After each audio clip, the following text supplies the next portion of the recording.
नमस्कार। रोज की तरह हम हैं हाजिर आसनसोल टाइम्स में। आपके सामने लेकर आए हैं आसनसोल और आसपास के क्षेत्रों की कुछ महत्वपूर्ण खबरों की तरफ बढ़ेंगे, लेकिन उससे पहले সিটি মন্টেসরি স্কুল 10 একর জমির ওপর নির্মিত। এই স্কুলটি আপনার সন্তানের সার্বিক উন্নয়নের জন্য প্রতিশ্রুতিবদ্ধ।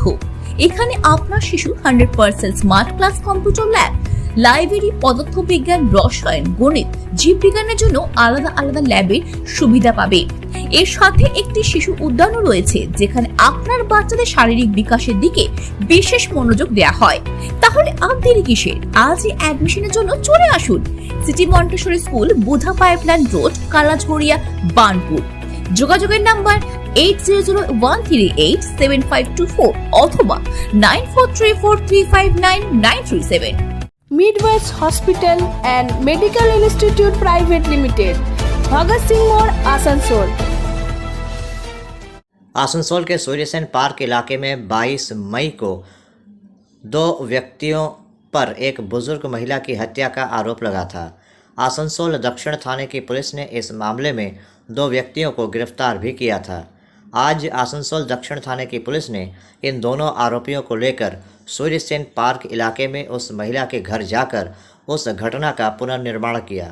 दक्षिण थाना प्रभारी कौशिक कुंडू के नेतृत्व में भारी पुलिस बल की मौजूदगी में दोनों आरोपियों सूरज हाजरा और विशाल बावरी को बुजुर्ग महिला के घर ले गए और घटना का पुनर्निर्माण किया। তোমরা দেখাও তোমরা কিভাবে চেষ্টা করেছো, ঘটনাটা কিভাবে ঘটেছে তোমরা আমাদেরকে একটু দেখাবে, ঠিক আছে? তোমরা তোমরা এইখানটা থেকে তোমরা যেটা বলছি দেখাও, আঙুল দিয়ে দেখাও। কোন দিক দিয়ে এলে? এই রাস্তা থেকে এলে? আচ্ছা, এই রাস্তা দিয়ে এলে, পরে কোনটা দিয়ে গেলে?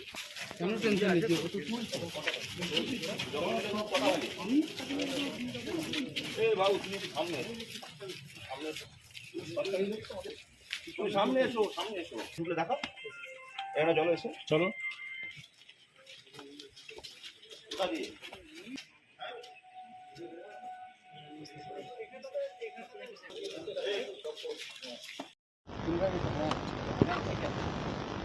আপনারা সবাই জানেন যে কিছুদিন 1-1.5 মাস আগে এইখানে একজন বয়স্ক মহিলা থাকতেন, তার ছেলে দিল্লিতে থাকতো, তিনি একাই ঘরে থাকতেন। তো আমরা সকাল 6:30 7 নাগাদ খবর পেলাম যে উনি রক্তাক্ত অবস্থায় মৃতদেহ ঘরের মধ্যে পড়ে রয়েছে। তো আমরা সেটা যখন প্রথমে তদন্ত করতে নামি, প্রথমে আমাদের সত্যি কথা বলতে কি আমাদের কোনো ক্লু পাচ্ছিলাম না যে কারা ঢুকলো, কে ঢুকলো সকাল 7টার সময়।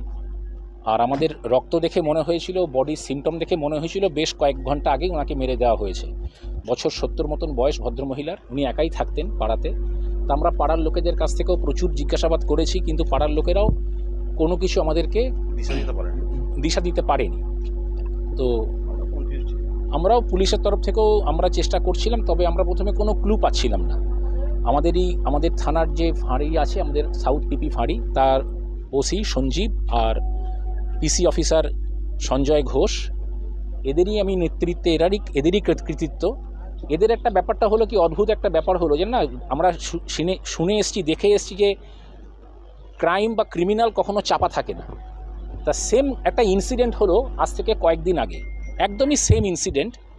যেরকম বুড়িটাকে ঘরে ঢুকে মেরেছিল, একজন নাইট গার্ডকে, তিনি, এখানে অনেক বাড়ি আছে যাদের ছেলেপুলেরা বাইরে থাকে, বয়স্ক বৃদ্ধারা একা থাকে, সেরকমই একজন বৃদ্ধা আরেকটা বাড়িতেই তিনি একা থাকতেন। তিনি কয়েকদিনের জন্য দিল্লি বা কোথাও গেছিলেন, কলকাতায় গেছিলেন, তখন উনি একজন গার্ডকে রেখে গেছিলেন। গার্ডটা বয়স্ক গার্ড, ওই বাড়িটা, ওই পুরো বাড়িটা, এন্টায়ার বাড়িটা একটা গার্ডের দায়িত্বে দিয়ে ওই বয়স্ক মহিলা চলে গেছিলেন কলকাতায়। এটা কিছুদিন আগের ঘটনা। ওই দুজন ছেলে কি করেছে, গার্ডটাকে মানে জবরদস্তি জোর করে ওর ওপর অ্যাকশান নিয়ে বাড়িতে ঢোকার চেষ্টা করেছে। তো কিন্তু গার্ডটা কি করেছে, গার্ড তখন সঙ্গে সঙ্গে চেঁচামেচি করেছে। সেম ব্যাপার, চেঁচামেচি করাতে পাড়ার লোকেরা চলে এসছে, কিন্তু গার্ডটাকে একটু হালকা মার খেয়েছে, কিন্তু আলটিমেট কোনো ঘটনা ঘটতে পারেনি। এইটা আমাদের কাছে মাথার মধ্যে ব্রেক করলো, এটাই আমাদের ক্র্যাক করলো যে কোন দুজন ছেলে, যারা দুজন এইরকম করে মারতে এসেছিল, সেম ব্যাপার, 1 মাসের মধ্যে একই পাড়া, একই সিনারিও, একই কিছু, ওই ফাঁকা বাড়ি, এখানেও কেউ থাকে না, ওখানেও কেউ ছিল না। এটা আমাদেরকে ক্র্যাক করলো। তো আমরা সঙ্গে সঙ্গে সঞ্জীব এবং এদের টিম, এন্টায়ার টিম, সঞ্জীবের ফুল টিম, আমরা সেটা আর অত ভেতরে বলছি না, যেভাবে হোক আমরা দুজনকে ধরলাম। তারা বেসিক্যালি লোকাল ছেলে, এখানে নেশা টেশা করে, নোন ছেলে। তাদের মধ্যে একজন হচ্ছে প্লাম্বার, মানে জলের মিস্ত্রির কাজ করে, যে দুজনকে আমরা ধরেছিলাম। তাদেরকে ধরা পড়াতে সঙ্গে সঙ্গে তারা বললো, হ্যাঁ আমরা ওই গার্ডটাকে মারতে গেছিলাম চুরি করার জন্য, নেশা করে, নেশার পয়সার দরকার, সেই জন্য ওরা মারতে গেছিলো। তারপরে ওকে যখন আমরা প্রলং ইন্টারোগেশন করলাম, ইন্টারোগেশনে ও কিছুতেই ব্রেক করছিল না। তখন আমরা তখন ওকে জিজ্ঞেস করলাম, তাহলে তুই যেটা করলি, তাহলে যে 1 মাস আগে বুড়ি মার্ডার হয়েছিল, তাহলে তোরা কি তাহলে এটা করেছিস? বলে ওরা বলছে না আমরা করিনি, একদমই করিনি, আমরা জানি না। কিন্তু কোথায় যেন মনে হচ্ছিল। আর একটা বড় ক্লু, আমি ওই জুতোর ব্যাপারটা আমি বলে দিচ্ছি, যে জুতোটা ওরা যখন সেকেন্ড যে ইনসিডেন্ট মানে গার্ডটাকে যখন মারতে গেছিলো, ওরা একটা পার্টি জুতো খুলে পালিয়েছিল। যে জুতো খুলে পালিয়েছিল, আমাদের ম্যানুয়াল সোর্স, লোকাল সোর্স বলেছে যে এই লোকটা, এই ছেলেটাই করতে পারে। খুব আশ্চর্য ব্যাপার, সে দেখি কেটস পরে ঘোরাঘুরি করছে, সে আর জুতো পরছে না, কেননা সেই জুতো তো ফেলে পালিয়েছে। সেই বেসিসেই আমরা ওদেরকে ধরেছিলাম। ধরে তারপরে যখন আমরা খুব ইন্টারোগেশন করলাম, যখন ভেঙে পড়লো, তখন একদম জল করে বলল যে হ্যাঁ আমরা এই বুড়িটাকে করেছিলাম। কেন করলি, কিসের জন্য করলি? বলল যে আমি ওর বাড়িতে কয়েকদিন আগেই জলের কলের কাজ করেছি। সেই জলের কলের কাজ করতে গিয়ে আমার মাথায় দেখলাম বুড়ি একদম একা থাকে, বয়স্ক মহিলা, আর আমার চোখের সামনেই তোষক তুলে চাবি বের করে আমাকে টাকা দিয়েছে, জানলা মানে আলমারি খুলে। ও সব লক্ষ্য করেছে, এই দুজনের মধ্যে যে একজন। তখন ওরা প্ল্যানিং করে, ওর বন্ধুকে ডেকে নেয়, বলে তাহলে চল, দুপুরবেলা একদম ফাঁকা থাকে, কেউ থাকে না পাড়াতে। এই তারপরে ঘটনা দুপুরবেলা, তারপরে জানলেন দুপুরবেলাতে সেদিনকে এসছিল। দুপুরবেলা ঢুকে জঙ্গলের বাড়ির পেছন দিয়ে ওরা এন্ট্রি নেয়। বুড়ি তখন, বয়স্ক মহিলা তখন ঘরেতে কাজ করছিল, জল টল দেওয়া যেরকম কাজ করছিল, যার ফলে কি হয়, সাইডের দরজাটা উনি জাস্ট হ্যাশবোল্ট দিয়ে আটকে দিয়েছিলেন, মানে লক দেওয়ার কোনো দরকারই ছিল না। দুপুরবেলা লক কি দেবেন, ঘরটার পরিষ্কার করছে, ওই লক হ্যাশবোল্ট খুলে ওরা ভেতরে এন্ট্রি নেয়। তারপরে যখন বুঝতে পারে, ওরা যেটা বললো যে কেননা কিছুদিন আগেই তো ওরা কাজ করেছে, জলের প্লাম্বারের কাজ করেছে, সঙ্গে সঙ্গে বুড়িমা বুঝতে পেরে গেছে। তখন ওকে নাম ধরে ডাকে, আরে তুই এখানে কি ঘরে কি করছিস? তখনও হয়তো আমার যেটা ধারণা, কেননা এরকম করে তো মারতে পারে না, হয়তো তখন শুকনো নেশা করেছিল। তখন পেছনে যে একজন ছিল, জলের যে রেঞ্জ হয়, যে রেঞ্জ দিয়ে আমরা জলের বল্টু খুলি, সেই রেঞ্জ দিয়ে পেছনে 7 বার মারে।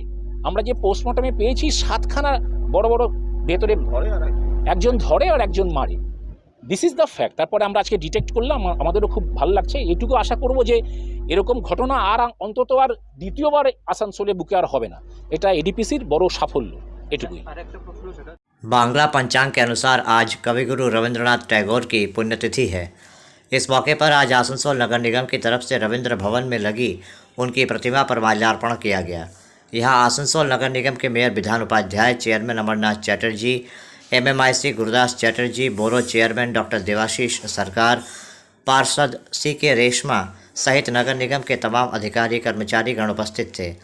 यहाँ पर उपस्थित सभी ने कविगुरु रविंद्रनाथ टैगोर की प्रतिमा पर माल्यार्पण किया और उनको श्रद्धा सुमन अर्पित किया। সকলকে উৎসাহিত করে, সকলকে অনুপ্রেরণা করে।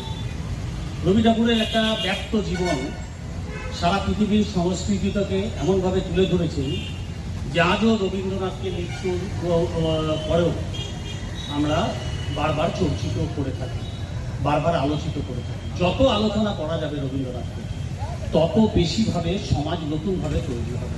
রবি ঠাকুরের গান, রবি ঠাকুরের সাহিত্য, রবি ঠাকুরের প্রেম, রবি ঠাকুরের ভালোবাসা, রবি ঠাকুরের সাহিত্য চর্চা, রবি ঠাকুরের গানের সুর, রবি ঠাকুরের নৃত্য, রবি ঠাকুরের ছবি আঁকা, রবি ঠাকুরের সিনেমা প্রদর্শনী, রবি ঠাকুরের নিজের অভিনয়, এই সমস্ত মধ্যেখান দিয়ে পরাধীন ভারতবর্ষকে যেরকমভাবে সমৃদ্ধ করেছিল, পরাধীন ভারতবর্ষের স্বাধীনতা সংগ্রামীদের যেরকমভাবে জাগৃত করেছিল, তার মধ্যেখান দিয়ে রবি ঠাকুরকে আমরা নতুনভাবে বিভিন্ন সময় বিভিন্ন রকম রূপে আমরা রবি ঠাকুরকে চিনতে পেরেছিলাম। আমরা জানি সব তৎকালীন স্বাধীনতা সংগ্রামীরা যখন মৃত্যুর মুখে বরণ করছেন তাদের ভারত মাতার মুক্তির আন্দোলনের জন্য, আমরা তখন দেখেছি রবি ঠাকুরের কবিতা বলতে বলতে বলতে বলতে প্রীতিলতা ওয়ার্ধার মতন মানুষ, দীনেশ গুপ্তর মতন মানুষ, স্বাধীনতা সংগ্রামীরা, গণেশ ঘোষের মতন স্বাধীনতা সংগ্রামীরা, আমরা দেখেছি সেই সময় তারা কিন্তু ঝাঁপিয়ে পড়তেন ব্রিটিশ বার্নাকের মুখে, এবং তারা পরোয়া করতেন না। রবি ঠাকুরের গানের আনন্দে তারা মাতোয়ারা হয়ে সেই মৃত্যুবরণ করে নিতেন। আজকেও ঠিক সেরকম, মানুষের যখন দুঃখ হয়, মানুষের যখন দুর্দশার মধ্যে মানুষ থাকে, মানুষ যখন দেখে সমাজ এক বিচ্যুতের মধ্যেখান দিয়ে যাচ্ছে, সমাজে যখন রোগগ্রস্ত মানুষ যখন আক্রান্ত হয়ে উঠছে, আমরা এই করোনার সময়ও দেখেছিলাম। আমরা তখন দেখেছিলাম যে করোনার থেকে মুক্তি পাওয়ার জন্য যখন বিভিন্ন অনুষ্ঠান হচ্ছে, তখন আমরা দেখেছি রবি ঠাকুরের সেই সমস্ত গান কিন্তু সেদিন সেই সমস্ত মানুষকে ভুলিয়ে দেওয়ার জন্য চেষ্টা করছে। আজও আমরা ঠিক সেই রকমভাবে রবি ঠাকুরকে শ্রদ্ধার্ঘ্যের মধ্যেখান দিয়ে আসানসোল পৌর নিগম নতুনভাবে চেষ্টা করছেন মানুষকে আরও সমৃদ্ধ করার। আমাদের এখানে উপস্থিত রয়েছেন আসানসোলের মেয়র বিধান উপাধ্যায় মহাশয়, কালচার বিভাগের আমাদের মেম্বার মেয়র ইন কাউন্সিল। বার্ষিকীতে আমরা মাল্যদানের মধ্যেখানে আমরা শ্রদ্ধা জানাতে পেরে আমরা নিজেরা গর্ববোধ করি, আমরা সমৃদ্ধ হয়, সমাজ সমৃদ্ধ হয় এবং সমাজকে আমরা আরও জাগিয়ে তোলার জন্য আসানসোল পৌর নিগম সর্বদা চেষ্টা করে। তো আজকে আসানসোল পৌর নিগমের মাধ্যমে এখানে এই মাল্যদান অনুষ্ঠান হলো। রবি ঠাকুরের ব্যাপ্ত জীবন, রবি ঠাকুরের দীর্ঘ জীবন মানুষকে সর্বদা উপহারই দিয়ে গেছে, সমাজকে নতুন করে জাগিয়ে তোলার মন্ত্র দিয়ে গেছে, সমাজকে এগিয়ে নিয়ে যাওয়ার জন্য আহ্বান করে গেছেন। সে কবিতার মাধ্যমে হোক, গদ্যের মাধ্যমে হোক, কখনো লেখনীর মাধ্যমে, কখনো গানের মাধ্যমে, কখনো ছবি আঁকার মাধ্যমে, কখনো নাট্যকারের মাধ্যমে, কখনো নৃত্যের মধ্যেখানে। এত গুণ সম্পন্ন মানুষ পৃথিবীতে খুবই কম জন্মায় এবং উপনিষদের ওপর ভিত্তি করে যে উনি তার জীবন পরিচালনা করেছিলেন, সেই জন্য আমরা ভাবি যে একটা মানুষ কিভাবে আধ্যাত্মিক চেতনার মধ্যেখানে ভারতবর্ষকে জাগাবার তৎকালীন চেষ্টা করেছিলেন এবং আমরা সেই সময়েও দেখেছি এক অপরূপ শক্তি, অভূতপূর্ব শক্তি অর্জন করার মধ্যেখান দিয়ে ব্রিটিশ সাম্রাজ্যের বিরুদ্ধে বিভিন্ন সময় লড়াইয়েরও হুমকি উনি দিয়েছিলেন। তাই একাধারে যেমন সাহিত্যকে তিনি জাগিয়েছিলেন এবং একাধারে তিনি ভারতবর্ষের স্বাধীনতা আন্দোলনকেও এগিয়ে নিয়ে যাওয়ার জন্য চেষ্টা করেছিলেন। আমরা গর্ববোধ করি, আমরা আনন্দিত রবি ঠাকুরের ছবি প্রতিকৃতিতে মাল্যদান করে। আমাদের পশ্চিমবঙ্গের গর্ব, ভারতবর্ষের গর্ব কবিগুরু রবীন্দ্রনাথ ঠাকুরের 82তম মৃত্যু প্রয়াণ দিবস। আমরা আসানসোল কর্পোরেশনের পক্ষ থেকে ওনার প্রতি শ্রদ্ধার্ঘ্য নিবেদন করছি এবং উনি যে কবিতা, গল্প, সাহিত্য যেসব লিখে গেছেন সেগুলো আপনাদের চ্যানেলের মাধ্যমে সমস্ত শ্রেণীর মানুষকে বলবো, যাতে সমাজটাকে ওনারা যেভাবে সমাজটাকে চেয়েছিলেন ঠিক সেভাবে যেন আমরা সমাজটাকে এগিয়ে নিয়ে যেতে পারি, এটাই সকলের কাছে প্রার্থনা এবং কামনা। वरिष्ठ टीएमसी नेता रविउल इस्लाम को आज आसनसोल नगर निगम के कानूनी सलाहकार के रूप में नियुक्त किया गया। आपको बता दें कि रविउल इस्लाम पहले भी आसनसोल नगर निगम के कानूनी सलाहकार थे, लेकिन उन्होंने त्यागपत्र दे दिया था। आज उनको फिर से नियुक्त किया गया। इस संदर्भ में मेयर विधान उपाध्याय ने कहा कि आज रविउल इस्लाम को आसनसोल नगर निगम का कानूनी सलाहकार नियुक्त किया गया है। वो पहले भी थे, लेकिन किन्हीं कारणों से उन्होंने छोड़ दिया था। आज उनको फिर से नियुक्त किया गया ताकि आसनसोल नगर निगम में कानूनी मामलों के निपटारे में वो सहयोग कर सकें। मेयर ने कहा कि आसनसोल नगर निगम में कानूनी सलाहकार हैं, लेकिन रविउल इस्लाम जैसे वरिष्ठ अधिवक्ता के फिर से जुड़ जाने से आसनसोल नगर निगम को काफ़ी सहूलियत होगी। वहीं रविउल इस्लाम ने कहा कि वह पहले भी आसनसोल नगर निगम के कानूनी सलाहकार थे, लेकिन पूर्व मेयर के छोड़कर चले जाने के बाद उन्होंने भी त्यागपत्र दे दिया था। फिर कुछ गलतफहमी की वजह से दूरियां आ गई थीं, लेकिन अब वो सब अतीत की बातें हैं। अब फिर से कानूनी सलाहकार के रूप में जुड़ गए हैं।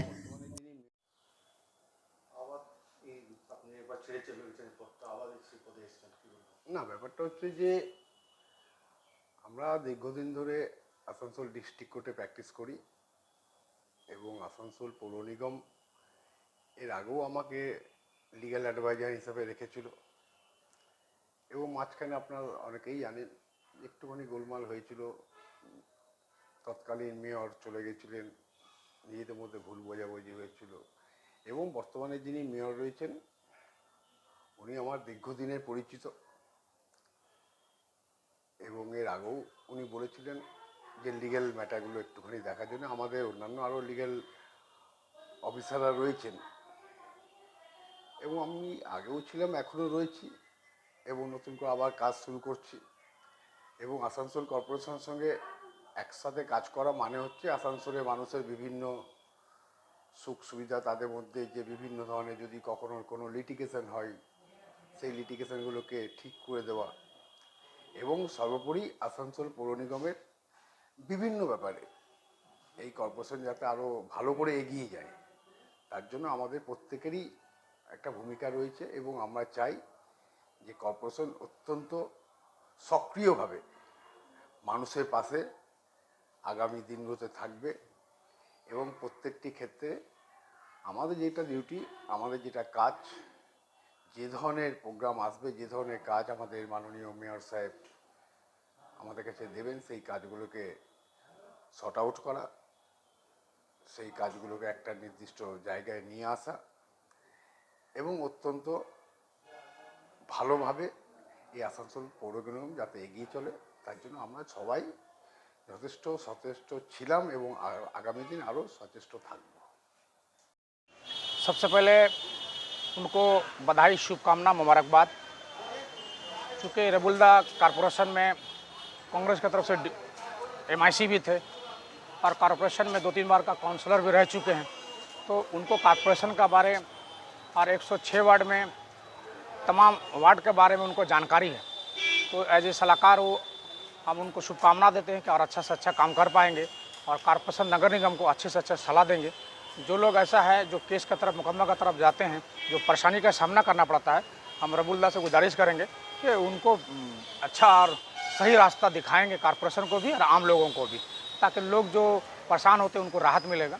और रबुल्ला एक आसनसोल में जाना माना नाम है, उनको इनका बारे में और मजीद बोलना ठीक नहीं होगा, चूँकि रबुल्ला एक अच्छे लीडर रह चुके हैं।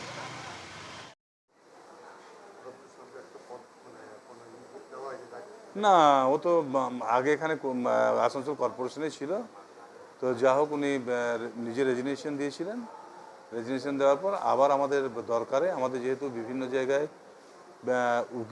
যারা উকিল রয়েছেন তাদের সংখ্যাটাও কম আছে, তো লয়ার দরকার ছিল আমাদের, যে কারণে রবিউল ইসলামকে আবার নেওয়া হয়েছে। আজ থেকে জয়েন করেছে। अभी वक्त हो चला है एक छोटे से ब्रेक का, बने रहिए हमारे साथ। Hill view hospital, a multi speciality hospital with ICU and dialysis unit. Hill view hospital में orthopaedic, neurosurgeon, general physician, oncologist, child specialist, gynaecologist, homeopathy सहित 15 विभागों के विशेषज्ञ चिकित्सकों द्वारा मरीज़ों का इलाज किया जाता है। हमारे यहाँ आपको मिलेगी कैशलेस इलाज की सुविधा। इसके अलावा अत्याधुनिक ICU, NICU, dialysis unit, trauma care centre सहित हर वह सुविधा मिलेगी जो हिल व्यू को बनाती है सही मायनों में मल्टी स्पेशलिटी हॉस्पिटल। हमारे यहाँ स्वास्थ्य साथी कार्ड पर भी इलाज उपलब्ध है। हिल व्यू हॉस्पिटल, हमारा पता SB Gourai road near Asansol court, Sripally Kalibari, Indian oil petrol pump के विपरीत। Mobile number 9046007833, 9046007834। Arsalan biryani, Bastin Bazar, Asansol. Mobile number 9434195959 या 7001959233।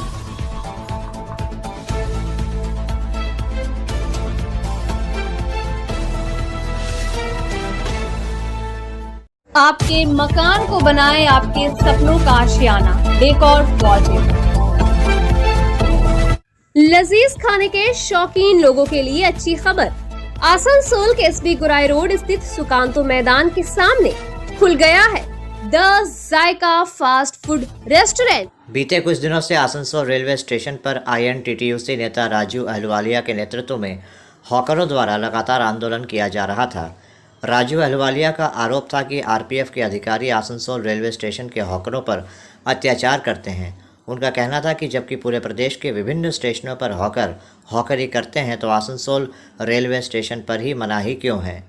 इसे लेकर बीते कुछ दिनों से लगातार आंदोलन किया जा रहा था। आज श्रमिक नेता राजू अहलुवालिया के साथ RPF प्रबंधन की बैठक हुई। इस बैठक के बाद पत्रकारों से बात करते हुए राजू अहलुवालिया ने कहा कि कि आज की बैठक काफ़ी सकारात्मक रही और आज की बैठक से ऐसा लगा कि आरपीएफ प्रबंधन भी नहीं चाहता कि हॉकरों से उनकी रोजी रोटी छीनी जाए। आंदोलन नहीं, हम लोग का रेगुलर आंदोलन यहाँ चल रहा है। पहला बात है, जो स्टेशन में जो हमारा रेलवे हॉकर है उस पर उसको बहुत तरह की परेशानी हो रही थी। आरपीएफ जो है उसको स्टेशन रेलवे प्लेटफॉर्म पर हॉकरी करने नहीं दे रहा था। हम लोग लगातार आंदोलन किए, बार बार बोले हैं कि ऑलरेडी हर जगह पर हॉकरी हो रहा है, इसलिए आप आसनसोल के लिए नया कोई कानून लागू नहीं कर सकते। जो भी है दे रहा है, दुरुस्त है। रेल प्रशासन आलोचना के माध्यम से इस समस्या का समाधान चाहता है। आज हम लोग से एक बैठक हुई है, तो जहाँ तक हम लोग को उम्मीद है कि इस समस्या का समाधान होगा। हम लोग भी चाहते हैं आसनसोल शहर सुंदर हो, आसनसोल रेलवे स्टेशन सुंदर से रहे, और हम लोग सब सिस्टम में ला रहे हैं। और हम लोग चाहते हैं कि पश्चिम बंगाल, आसनसोल जो है पश्चिम बंगाल के अधीन है, तो इसलिए यहाँ पर कोई भी जो श्रमिक विरोधी काम नहीं होना चाहिए। हम लोग आरपीएफ अधिकारियों से बोले हैं, हॉकर विरोधी काम अगर होगा तो हम लोग आंदोलन में रास्ता पर उतरेंगे। तो जहाँ तक हम लोग आज जो बैठक हुई है उससे हम लोग को ये जाहिर हुआ, हम लोग को अंदेशा मिला है कि रेल के जो अधिकारी हैं वो भी चाहते हैं कि रेल का जो हॉकर है उसका रोजी रोटी ना छीना जाए। उसके लिए एक सिस्टम, एक तो रास्ता निकाला जाए जिसमें रेल में जो है हॉकर्स लोग भी हॉकरी कर सकें। तो हम लोग जो है इस पर जो है उनसे आलोचना किए हैं, और हमको उम्मीद है जहाँ तक कि रेल प्रशासन की अगर नीयत साफ रहेगी तो बहुत जल्द 2-4 दिन में इसका फैसला और इसका हल निकल जाएगा, और रेलवे जो हॉकर्स हैं उनको रोजगार मिलेगा। और हमारे यहाँ पर जो आसनसोल रेलवे स्टेशन है उसको सुंदर रखने में हमारे हॉकर की भी महत्वपूर्ण भूमिका रहेगी। कल भी थी और आज भी है और कल भी रहेगी। ये जो है, क्योंकि आरपीएफ के अधिकारी आते हैं और चले जाते हैं, लेकिन ये हॉकर 40 साल, 45 साल, 50 सालों से हॉकरी करते हुए आ रहा। इसलिए सबसे पहला कर्तव्य बनता है हमारे हॉकर का कि रेलवे स्टेशन को साफ सुथरा रखना, जो यात्री ट्रेनों में आते हैं उनके साथ अच्छा व्यवहार करना, उसके साथ साथ समाज सेवा भी करना हमारे हॉकरों का काम है। कि जो है अगर कोई ऐसा लोग आ जाते हैं जो बहुत मजबूर हैं, उनको सहायता प्रदान करनी है, उनको मदद करनी है। ये हम लोग आज जो है बैठक करके ये सिद्धांत लिए। आपका नाम बोलिए। राजू वाले INTTC तो अभी आप देख रहे थे आसनसोल और आसपास के इलाके की कुछ महत्वपूर्ण खबरें। हम रोज आप तक शिल्पांचल की महत्वपूर्ण खबरों को पहुंचाते रहेंगे, और अगर आपको हमारे इन खबरों से बाखबर रहना है तो आपको करना होगा एक छोटा सा काम। आपको हमारे चैनल आसनसोल टाइम्स को सब्सक्राइब करना होगा और पास में दिए गए बेल आइकन को प्रेस करना होगा, ताकि जब भी हम कुछ नया नई खबर या कुछ नया पोस्ट डालें तो इसकी खबर आप तक पहुंचे और आप इन गतिविधियों से बाखबर रह सकें। इसके अलावा आप हमारे वेबसाइट www.asansoltimes.co.in पर लॉगिन भी कर सकते हैं, और वेबसाइट के जरिए और हमारे पोर्टल के जरिए शिल्पांचल की हर छोटी बड़ी गतिविधियों से बाखबर रह सकते हैं, उनकी जानकारी हासिल कर सकते हैं। आज के इस बुलेटिन में इतना ही। कल फिर होगी आपसे मुलाकात। नमस्कार। हमारा अपना शहर आसनसोल, इसे स्वच्छ और निर्मल रखने की जिम्मेदारी हमारी है। आसनसोल পৌরসভা শহরকে সুন্দর এবং নির্মল করতে বদ্ধপরিকর। পৌরসভার এই চেষ্টায় সুনাগরিক হিসেবে আমাদেরও কিছু কর্তব্য আছে। यहाँ वहाँ प्लास्टिक फेंकना, थूकना, गंदगी फैलाना, ऐसी कुछ आदतें हैं जिनका त्याग करना हमारे साथ साथ हमारे शहर के स्वास्थ्य के लिए भी बेहद जरूरी है।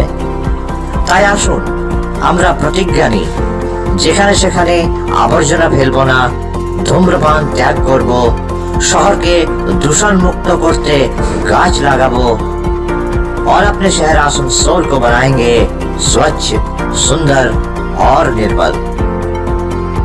आसनसोल नगर निगम द्वारा जनहित में जारी।